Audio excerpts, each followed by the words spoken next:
본 제작물은 보건복지부의 2014년 아동안전사고 예방사업의 일환으로 한국생활안전연합, 대한적십자사, 중앙아동보호전문기관이 제작했습니다.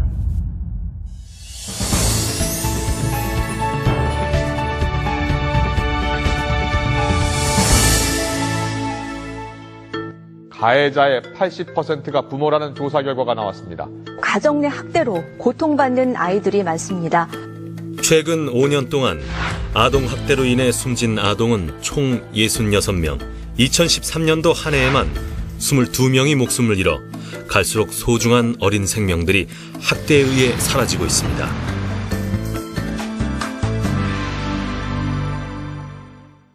중학생인 소희는 요즘 하루하루가 악몽입니다.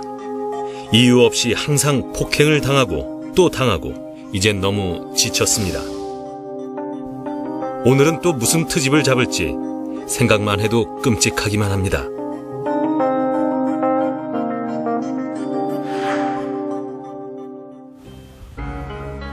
집에 들어오기만 하면 항상 화만 내는 아버지. 이것들이 애비를 보나? 이것들이 다 어디 갔어? 딱히 이유도 없는데 아이들을 보기만 하면 고함부터 지릅니다. 집안 꼴이 이게 뭐야? 치울게요. 진짜 답답하네 정말. 계속되는 아버지의 폭언, 그리고 폭행으로 인해 두 자매는 항상 위축되어 있습니다. 학원을 들러 수업을 마치고 집으로 돌아가는 소희의 발걸음은 더욱 무겁기만 합니다.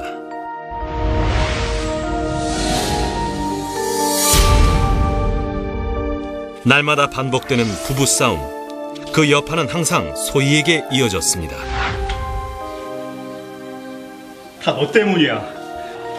너 때문에 이렇게 사는 거 아니야? 또다시 날벼락을 맞은 소희. 도저히 참을 수가 없어 처음으로 아버지에게 이유를 물었습니다. 아빠는 왜 나만 갖고 그래?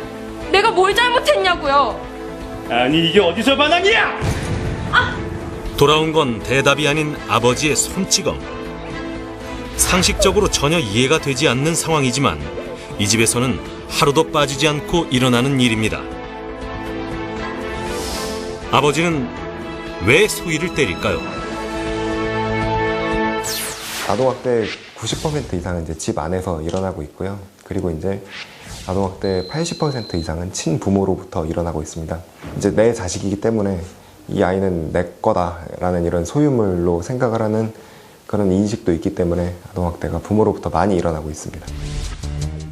주변에서는 이 집에서 일어나는 폭행에 대해 알고 있을까요? 하루도 안 빠지고 물건 부수고 비명소리 나는데 아유 모를 수가 있나요? 저 집은 매일 그래요. 우리가 말릴 수도 없어. 내 아버지는 워낙 사나워서.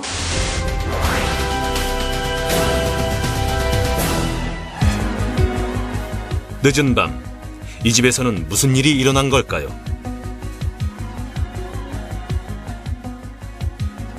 아버지의 학대는 어릴 때부터 지금까지 그치지 않고 계속되어 왔습니다.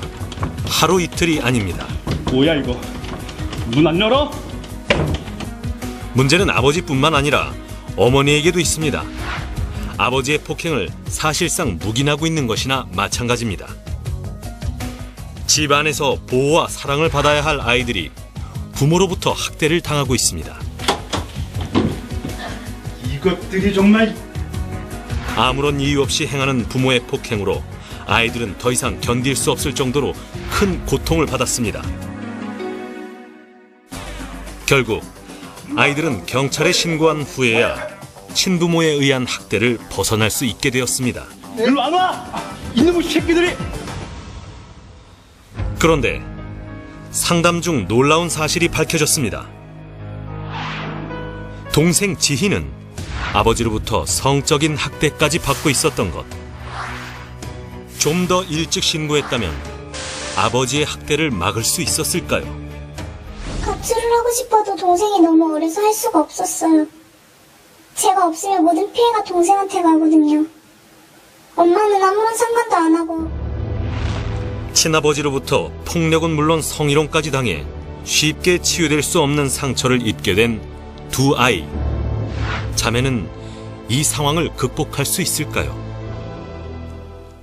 보건복지부 통계에 따르면 아동학대 신고는 2010년에 9,199건, 2011년도에 1,146건, 2012년에 1,943건, 2013년에는 13,076건으로 해마다 늘고 있습니다. 신체적 손상을 입히는 행위, 무조건적인 손찌검, 한 번 당한 상처는 쉽게 잊히지 않습니다. 떨어질 수 없는 가까운 사람에게서 학대를 받는다면 아이들은 도대체 어디로 가야 할까요? 두 가지 이제 큰 제도가 있죠. 우선은 그 아동을 학대하는 그런 친권자 또는 보호자를 형사 처벌을 하는 것이 이제 첫 번째고요. 두 번째는 이제 민사적인 그런 제도로서 친권을 이제 상실시키는 그런 제도가 있습니다. 친권을 상실시킴으로써 그 자녀들을 이제 보호를 하는 거죠. 얼마 전 국회를 통과한 친권 제한 정지 제도는 부모라는 울타리를 인정하면서도 그 울타리가 자녀를 해치는 것을 막을 수 있습니다. 부모로부터 학대를 당하는 아동 역시 이제 법적으로 대항할 수 있게 제도적 장치가 생긴 것입니다. 아동 학대를 하는 것 자체는 도덕적으로 뿐만 아니라 법적으로도 이것은 범죄가 된다는 이런 인식이 꼭 필요하다고 봅니다. 아동 학대란 보호자를 포함한 성인이 아동의 건강 또는 복지를 해치거나 정상적 발달을 저해할 수 있는 신체적, 정신적, 성적 폭력이나 가혹행위를 하는 것과 아동의 보호자가 아동을 유기하거나 방임하는 것을 말합니다. 몸에 상처를 주는 신체적인 학대, 정신적인 괴로움을 주는 정신적인 학대, 성희롱과 같은 성적 학대, 아예 관심을 갖지 않는 방임, 그리고 두 가지 이상을 동시에 하는 중복 학대까지 아동 학대로 인해 피해 아동들이 받는 상처는 너무나도 큽니다. 그렇다면 아동 학대가 피해자들에게 주는 영향은 무엇일까요? 학대를 당한 피해 아동들은 자존감이 떨어지고 다른 사람들에게 자신의 일을 말하기를 꺼려하며 깊은 우울감과 무기력한 행동들을 보입니다. 그러므로 아동 학대는 절대 일어나서는 안 됩니다. 아동 학대는 피해 아동들에게 치유하기 힘든 마음의 상처로 남을 경우가 많습니다. 소희와 지희 자매는 결국 신고를 해 현재 부모의 학대에서 벗어났습니다. 이와 같이 학대라는 생각이 계속된다면 망설이지 말고 경찰이나 보호기관에 도움을 요청해야 합니다. 어린이와 청소년은 대한민국의 미래를 열어갈 소중한 존재입니다.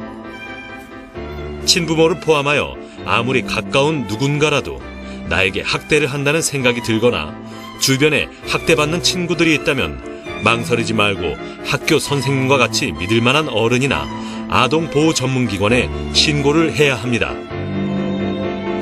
침묵은 절대 해결책이 될 수 없습니다.